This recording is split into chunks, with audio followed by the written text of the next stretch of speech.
Hey folks, we are on our way down to Wentz training facility, and it's going to be a good one. Motocross action at its best. That is some of the goofballs I camp with. It's my birthday weekend. That was my birthday supper. That is the Burger Buddies. And I just want to take a little bit of time here at the beginning of the video. And if you've ever raced with the Mid-Atlantic, and if you raced other locations as well, I'm just a little bit proud of all the volunteers that show up and make this run so smooth, because as you can tell, everybody coming through, nice orderly line. Dave will check your class and make sure your bike is in the right class. If you're not sure about something, they'll answer your questions. Jessica gets everything lined up and in their way, and they're like kind of our unsung heroes that never get any kind of a pat on the back or thank you. And this is my platform, so that's what I'm doing right now. I'm just taking about 2.5, 3 minutes of your time at the beginning of this video, and hopefully you sit and watch it, because just look at the efficiency of these people.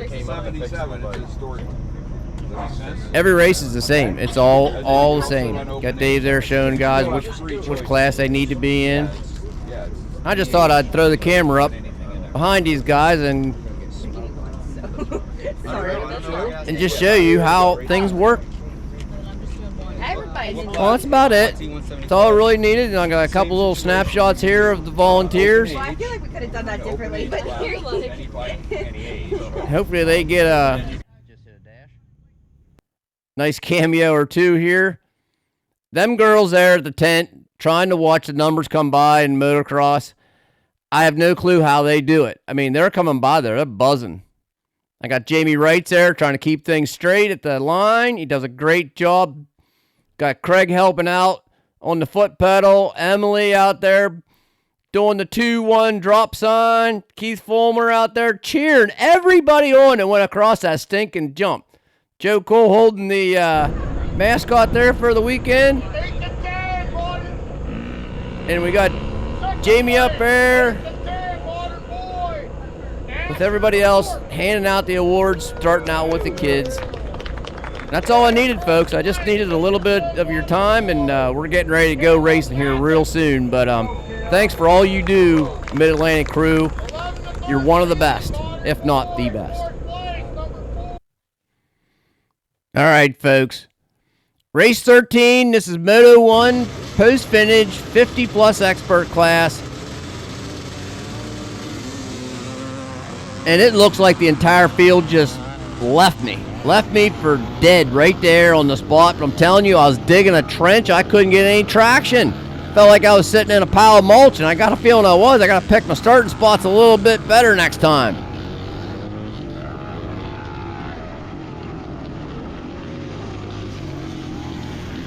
That looked like Charlie Walker just went by, and I think that is Brett Reichert up there in front of me.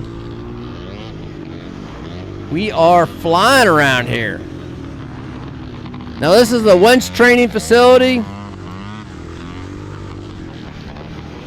and from what I gather, you can get a pro. They'll get a pro around the area and come down and get training lessons. So much a day. And if this place was anywhere near my place, I'd be down here. As old as I am, I would take a lap or two around here. I just love safe motocross courses, and that's what this one was. I'm not real big on the giant open doubles and stuff like that, but the way they put this together with the small whoop sections and some spread apart doubles that were nice just to do on their own, and the big tabletops, if you felt like clearing them, you could. Wide sweeping bank turns. This motocross course had it all, and they had the moisture. I mean, you can tell they got this down to a science. They had just enough mulch and good dirt mixed in to keep everything really good.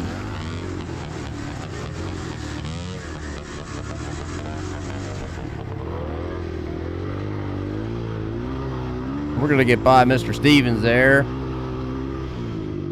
Try to let the hammer down going around this second lap.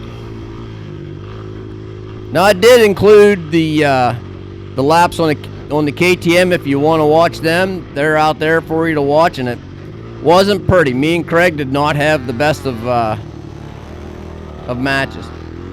If you keep your eye out to the left up there, you'll see old Josh Shucker, one of the volunteers and the one of the guys that helped get this organized so that we could come down east here and get to race on this nice motocross track.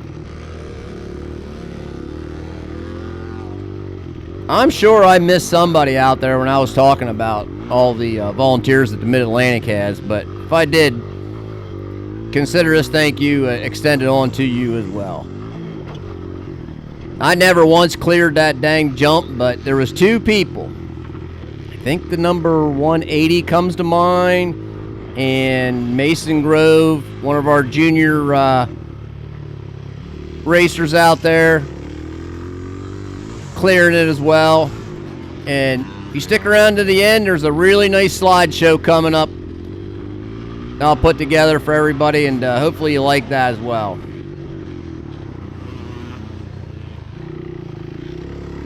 Now, as I'm putting this together, I got the whole weekend's over with, obviously, but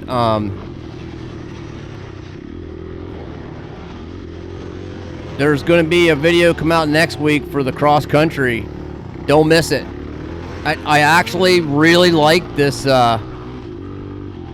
cross country course. Now that's Dave Cusko up in front of me there, pelting me. I mean, pelting me with some mulch like crazy. I was holding my breath down through these ruts, just hoping I wasn't going to kick me a foot off. I'm trying to show him a fender. Anything I can do to make his life a little bit more competitive. I'm going to try to show him a fender. Not going to happen. This was a good race between me and Dave. We don't get too many good motocross races, and this was one of them. He had that old Suzuki just a ripping. And once he took that inside line around them couple of singles, I was like, that's what I'm doing right there. Save my liver and my insides from being jarred out of myself there, my wrists. They get sore as it is anyhow, and so let's just see here. I think this is coming up on the next to the last lap here. Should be white flag when we come around. One more lap to see if we can get it done. Now, folks, I want you to stick around for the next moto. I'm going to let you in on something here. I ain't going to grab the win on this one. Dave is going to get it, but he's not my class, so I'm not too awfully worried about it. He's in the 60-plus class. Last lap to try to get her done. I can get her close. I can show him a fender, but that's about all the more this 200 can do. You let me get some suspension work done on this thing, and Dave, I think I'm going to have something for you, because I'm getting closer every week with this bike, that's for darn sure.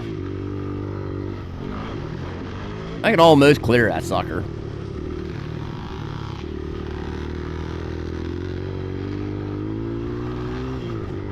Same with this one. Once I grow up a little bit, I'll be able to clear them. I haven't gotten quite out of puberty yet.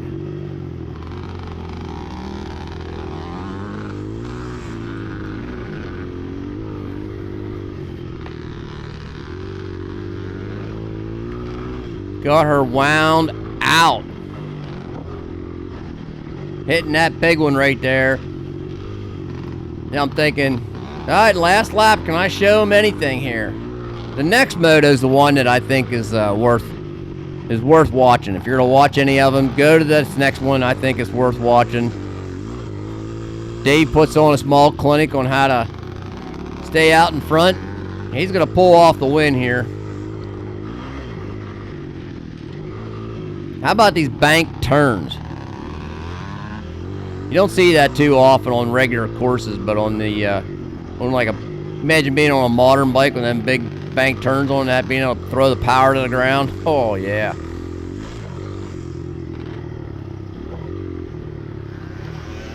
Checkered flag. All right. Here comes the race of the day, in my opinion. This is the race that I enjoyed myself on the most. Not necessarily because of the result. Got a good start, though. There's old Jim Laird out in front of me on his 200. Got Charlie Walker up there. I mean, it's a good cast and crew of racers, let me tell you. Well, Charlie is going to be a thorn in my side this entire round. And I couldn't be smiling any bigger in my helmet if you tried, let me tell you. I love when we get a good bar-to-bar action going on. And Charlie, he'll be the first one to tell you, he's a motocrosser from way back, and not so much on the cross-country side of things, but he loves motocross. True to my heart, that's exactly how I am. Now see, I'm backing off a little bit there because I do not want to pass him on that if I'm going to take the shortcut and he's over there doing the jumps. It just ain't fair. We're going to land her, do a little seat bounce into this bank turn. We just had two nice berms built up into it. I was climbing the inside of that, I tried different lines here on that one. I tried going on outside, keep my momentum up.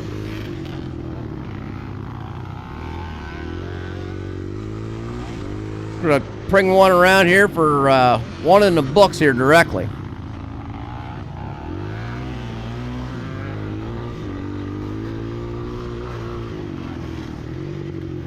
I was on the KTM. I was landing clean at the bottom of that sucker. It wasn't bad on that bike.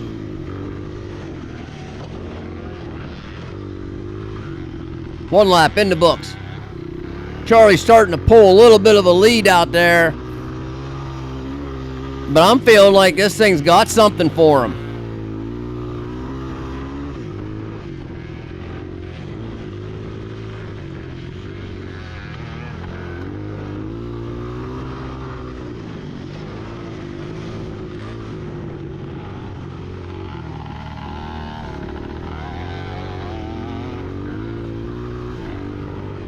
I don't care what kind of cardboard plaque you take home. Whenever you get into just the sole focus of passing that guy in front of you lap after lap right in front of you like that, and you feel like you can do something. If he just messes up a little bit, one way or another, you're gonna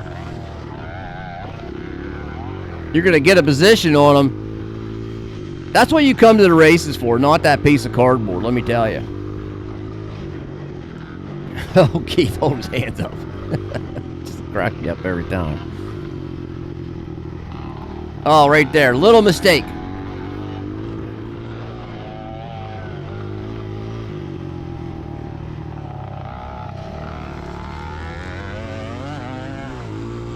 Jordy said he wasn't feeling it today, but he felt like he made a lot of mistakes.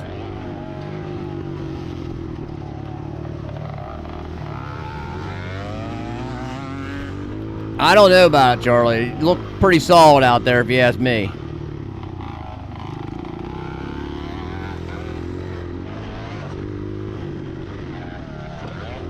Gonna catch one more green flag out here.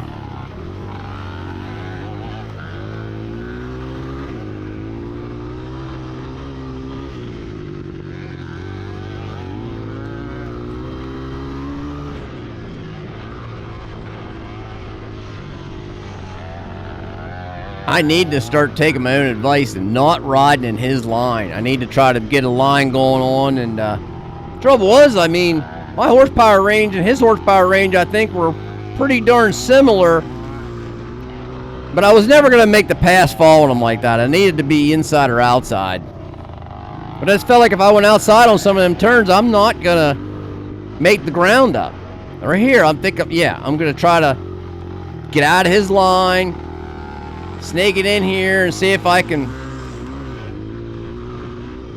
get that pass going on. 3 laps now racing with Charlie, and we are, I mean, we're both pushing it. He knows I'm right there, and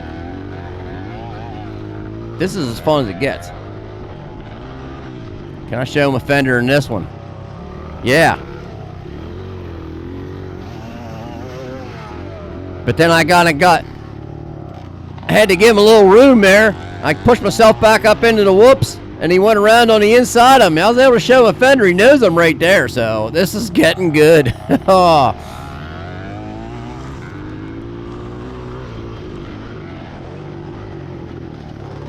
Back down. This should be white flag lap coming up. We're not in the same class, but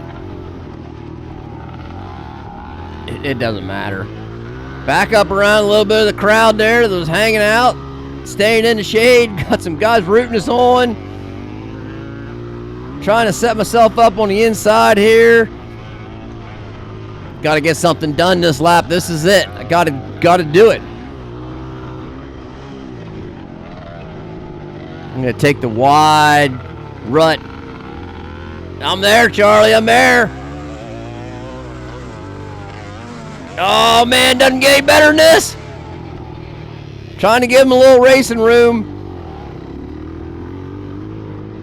And I think he backed out of it, I'll tell you that. Either that or he was swapping it up underneath me. I ain't sure. I think he was just giving me a little bit of racing room there. What a race.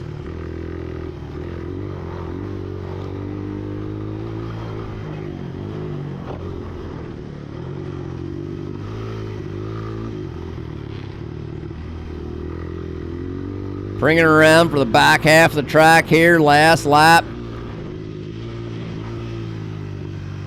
And like I said, this was the highlight of the day, in my opinion. As far as good races go, this was the best race I had. The other races were, I had a mechanical failure. I'll turn the audio up so you guys can watch those races on the KTM, but long story short, KTM had the front brake lever lock up in the piston, and it locked the front brake up on me. That's what you'll see. And then I just went out over the edge where I shouldn't have.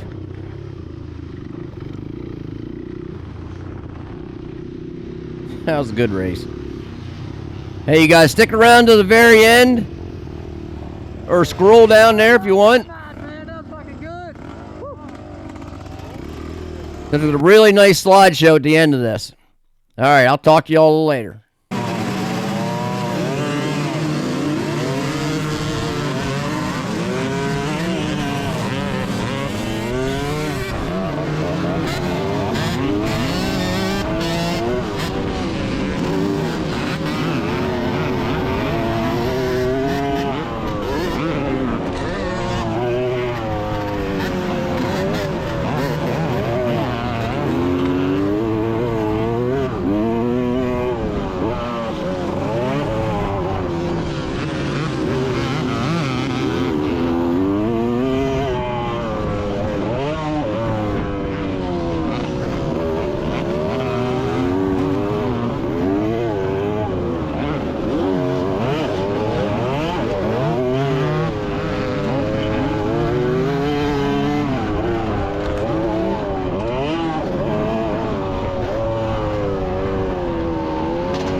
Right there's the reason the front tire locked up.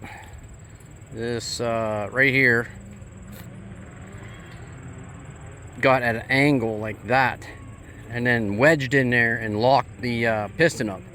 So I found one in my toolbox, an old one, and we're gonna try this one, see how it works. It seems to work okay. Hopefully it doesn't lock up on me. Should work.